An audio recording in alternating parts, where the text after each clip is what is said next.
ദേശീയപാതയിലെ Vadakkanchery royal junction സമീപം CNG gas സിലിണ്ടറുകൾ കയറ്റിയ ലോറിയും ദീർഘദൂര സർവീസ് ബസും കൂട്ടിയിടിച്ചുണ്ടായ അപകടത്തിൽ 9 പേർക്ക് പരിക്കേറ്റു. തിങ്കളാഴ്ച പുലർച്ചെ 1 മണിയോടെയായിരുന്നു അപകടം. അപകടത്തെ തുടർന്ന് ലോറി റോഡിലേക്ക് മറിഞ്ഞതോടെ വാതക ചോർച്ചയുണ്ടായി.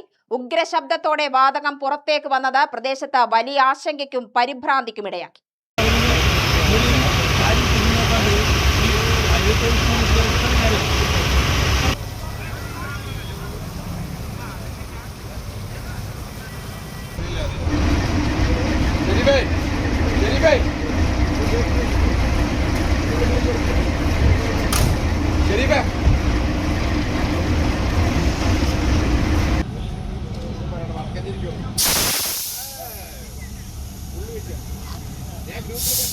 അപകടത്തിൽ ബസ് ഡ്രൈവർ അഭിഷേക്, സഹായി നഞ്ചട്ടസ്വാമി, ബസ്സിലുണ്ടായിരുന്ന 7 യാത്രക്കാർ എന്നിവർക്കാണ് പരിക്കേറ്റത്.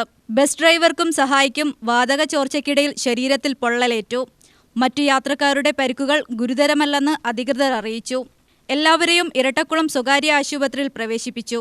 തങ്കം ജംഗ്ഷനിൽ നിന്ന് സർവീസ് റോഡ് വഴി സഞ്ചരിക്കുകയായിരുന്ന ദീർഘദൂര സർവീസ് ബസും KSRTC ഡിപ്പോ ഭാഗത്തേക്ക് അടിപ്പാതയിലൂടെ സർവീസ് റോഡിലേക്ക് പ്രവേശിക്കുകയായിരുന്ന CNG ഗ്യാസ് ലോറിയുമാണ് റോയൽ ജംഗ്ഷന് സമീപത്ത് കൂട്ടിയിടിച്ചത്.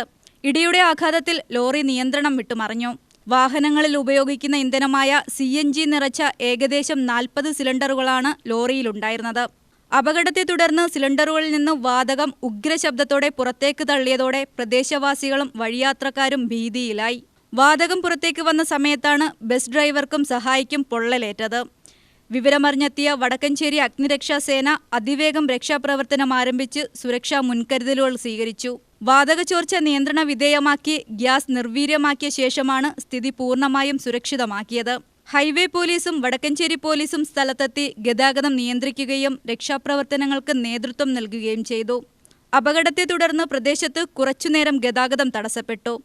പിന്നീട് വാഹനങ്ങൾ മാറ്റി റോഡ് സുരക്ഷിതമാക്കിയതോടെ ഗതാഗതം പുനഃസ്ഥാപിച്ചു.